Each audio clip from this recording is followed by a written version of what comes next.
که او میگوید فقط به این سبب که ما از سکس زاده شده ایم دلیل آن نیست که همه چیز را درباره او میدانیم. ما در خصوص عشق و جنسیت کارشناس زاده نشده ایم و باید آموزش ببینیم. امروز شرافت انسان پست‌تر و پست‌تر به قهقرا فرو می رود. برخی از مردم نابودی معیارهای اخلاقی را سبب آن می دانند، در حالی که برخی دیگر آن را به عصر تاریکی ها مرتبط می دانند. ولی تمام اینها بی‌معنی است. تنها تفاوت در یک چیز است: کیفیت سکس سقوط کرده است. سکس قداست خود را از دست داده، ادراک علمی، سادگی و طبیعی بودنش را از دست داده است. سکس به یک چیز تحمیلی مزمحل شده، به یک کابوس تبدیل شده است. سکس تقریباً مرتبه‌ای خشن یافته، دیگر عملی عاشقانه نیست. تا زمانی که ادراکی عمیق و یک هماهنگی را وارد عمل جنسی نکنیم، دری به سوی فراآگاهی نخواهیم ساخت و انسانیت برتر نمیتواند به وجود بیاید. راجنیش چندر موهن شناخته شده به نام اوشو. اوشو در سال 1931 در یکی از شهرهای استان پراد در روستایی به نام کوچوادا در یک خانواده معمولی رو به پایین و بسیار متعصب به دین جینه متولد شد. دین جینیسم معتقده که ما به عنوان انسان برای هر موجودی باید احترام والای قائل باشیم. در این نگاه انسان حق استفاده از گوشت و پوست هیچ حیوانی رو نداره و فراتر از این انسان حق از بین بردن هیچ موجودی رو هم نداره. یعنی حتی اگر پشه‌ای که وارد دهان انسان می شود به هر دلیلی از بین برود، گناه این قتل برابر با قتل یک انسان است. به صورت کلی حمله اصلی این دین به هر شکلی از لذات دنیوی مخصوصاً سکس است. منجمین دین جینه در زمان تولد راجنیش چندر موهن پیشگویی کردند که اگر این کودک در کنار پدر و مادرش زندگی کند در سن 7 سالگی خواهد مرد. به همین دلیل اوشو پیش پدر و مادر بزرگش نمو پیدا کرد. اوشو از همون کودکی اعتقاد عجیبی به تناسخ داشت که قبلا در ویدیو مربوط به امپدوکلس دربارش صحبت کردیم. او در 7 سالگی پدر بزرگ و بعد از اون دوست و معشوق کودکی خودش یعنی شاشی رو هم از دست داد و طبق باوری که به تناسخ داشت بعدها اشاره میکنه که روح شاشی در بدن دختری به نام ویوک به سمت من بازگشته است. ویوک یکی از شناخته شده ترین شاگردان اوشوست که در اثر مصرف بیش از حد قرص خواب‌آور یک روز قبل از تولد اوشو درگذشت. تشخیص پزشکان خودکشی بوده است. اعتقاد اوشو به تناسخ و مسائل معنوی بیشتر به این دلیل بود که او در زمان کودکی و نوجوانی گاهی آنقدر بیمار میشد که مرگ رو روبروی خودش احساس میکرد و به همین دلیل برای دستیابی به آرامش به مدیتیشن و امور معنوی روی آورد. در ادامه اوشو در سن 22 سالگی زمانی که تازه وارد کالج جبالپور شده بود تقریباً نزدیک به 20 روز در ساعتی مشخص زیر درختی به افعال معنوی و مدیتیشن و فکر کردن ژرف می پرداخت. بعد از این 20 روز اوشو ادعا کرد که من 700 سال پیش یک مرتاض هندی بودم که 3 روز قبل از رسیدن به نیروانا یا بهشت غایی درگذشتم. در این مدت روح درگذشته من در من حلول کرد و این 3 روز به پایان رسید و حالا من به مرحله روشنایی یا بودا شدن رسیدم. هرچند در اون زمان این ادعا زیاد جدی گرفته نشد، اما از یک طرف باعث شد او با استادان خودش بحث کنه و نهایتاً از کالج هم اخراج شد و هم باعث شد در سالهای بعد اوشو دین خودش یعنی راجنیشیسم رو بسازه. بعد از اخراج از کالج او یک دوره افسردگی شدید رو پشت سر گذاشت، اما از طریق مدیتیشن تونست به زندگی برگرده و این بار در کالجی به نام ساغر ثبت نام کرد و نهایتاً در سال 1955 میلادی در رشته فلسفه فارغ التحصیل شد. اوشو حدود 9 سال در کالج جبالپور به عنوان استادیار و بعد استاد فلسفه تدریس کرد. در همین دوره او روزنامه‌نگاری هم می‌کرد. اوشو فعالیت‌های سیاسی اجتماعی خودش رو از سال 1960 میلادی آغاز کرد. آنچنان که مورخان درباره راجنیش می‌نویسند، او در طول زندگی خودش بین عموم مردم چهره منفوری بود. این منفور بودن بخشیش به دلیل رویکرد فکری متفاوت راجنیش بود و بخش دیگرش به دلیل انتقاد از ادیان و فرهنگ‌های انسانی بود.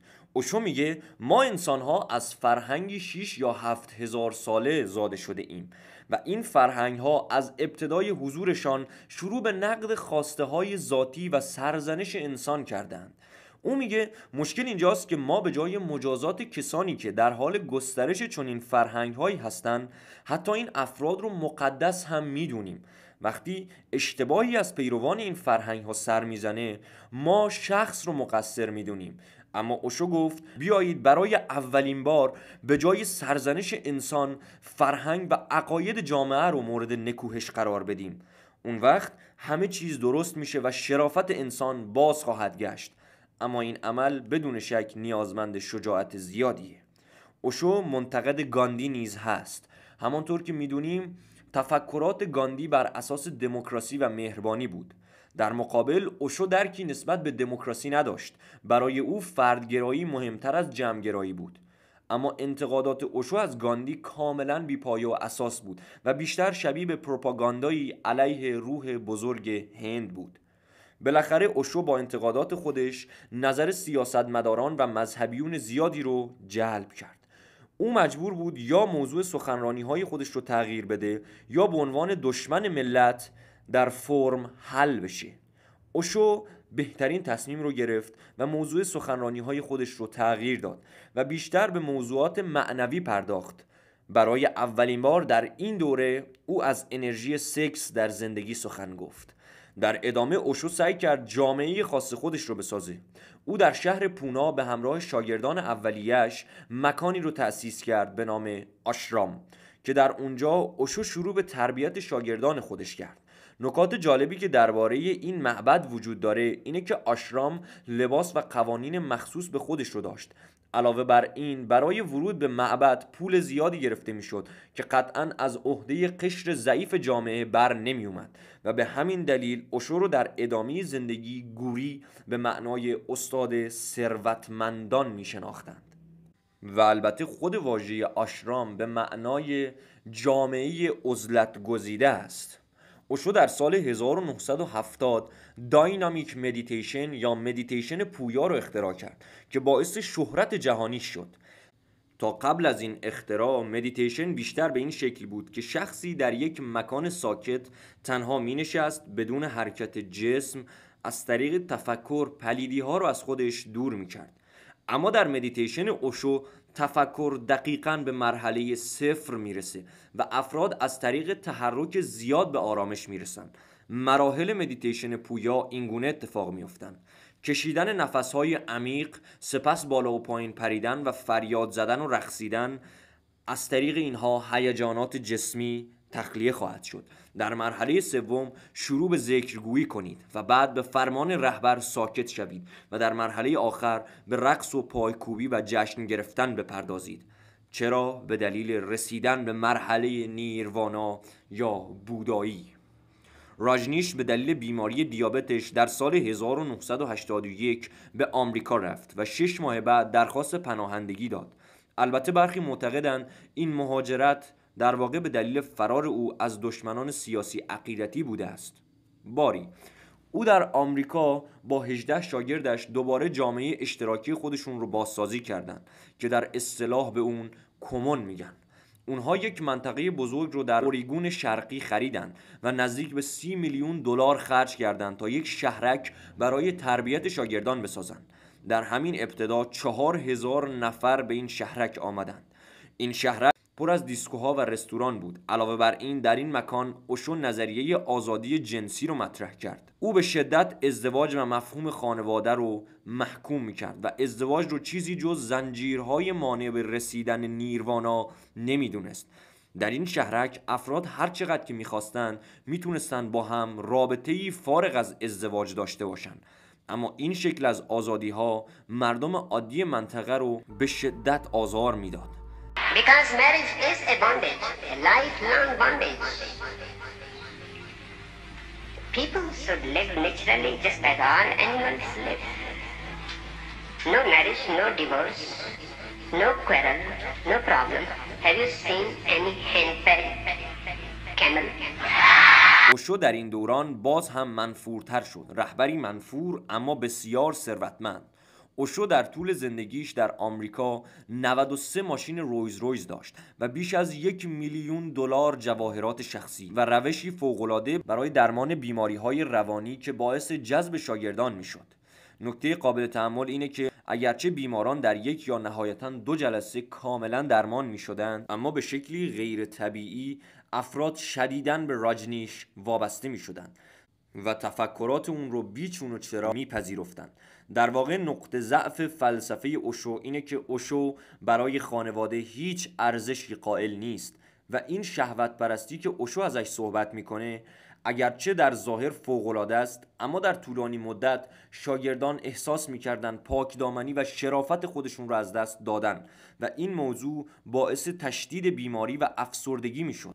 در سال 1984 یک انتخابات در اوریگون شرقی برگزار شد و فرقه هم نماینده‌ای معرفی کرد.